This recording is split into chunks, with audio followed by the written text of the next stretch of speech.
A car is moving in a circular horizontal track of radius 10 meter with a constant speed of 10 meter per second. A plumb bob is suspended from the roof of the car by a light rigid rod of length 10 meter. The angle made by the rod with the track is. बच्चों let's say initially जो होगा वो हमारा कुछ इस position में होगा plumb Bob, ठीक है। इनिशियली कुछ ऐसे हमारा प्लम्ब बॉब होगा।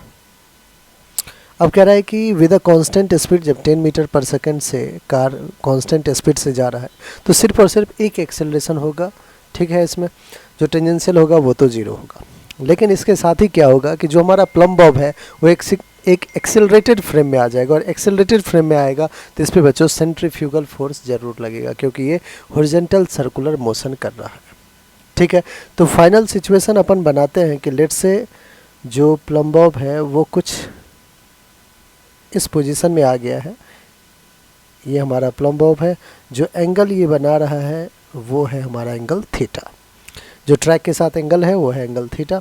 अगर अपन बात करें कि इस पर कौन कौन सा फोर्स एक्ट कर रहा है, तो एक टेंशन टी एक्ट कर रहा है, और वर्टिकली डाउनवर्ड डायरेक्शन में इसका mass into g, that is weight, नीचे की तरफ एक्ट कर रहा है वर्टिकली डाउनवर्ड डायरेक्शन।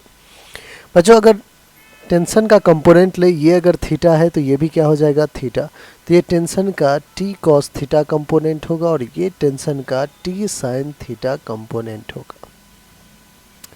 अब बच्चों जो सेंट्रीफ्यूगल फोर्स होगा वो किस डायरेक्शन में होगा, away from centre, that is ये जो हॉरिजॉन्टल सर्कुलर मोशन कर रहा है बच्चों, इसका जो सेंटर होगा उससे अवे लगेगा, और वो वैल्यू कितना होगा, तो आपको हो गए mv² अपॉन r।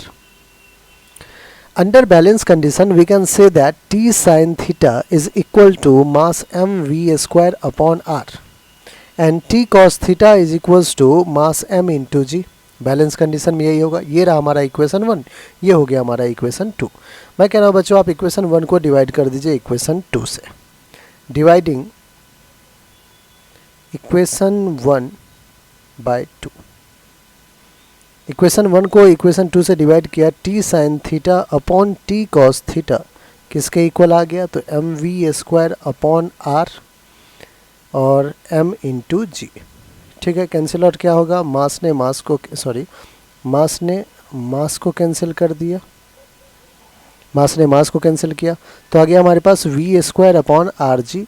इधर t ने t को भी कैंसिल आउट कर दिया, तो sine theta by cos theta tan theta, and tan theta is equals to v² upon r g. Value रखते हैं बच्चों, v है 10 तो 10 का स्क्वायर 10 इंटू 10, रेडियस r भी 10 है और g को भी अपन 10 लेते हैं, तो 100 कैंसिल, आ गया 1, टेन थीटा 1 आ गया, दैट मीन्स थीटा कितना है बच्चों 45 डिग्री, 10 45 भी 1 होता है, थीटा 45 हमारा कौन सा ऑप्शन है, ऑप्शन नंबर सी, और यही हमारा बिल्कुल करेक्ट ऑप्शन।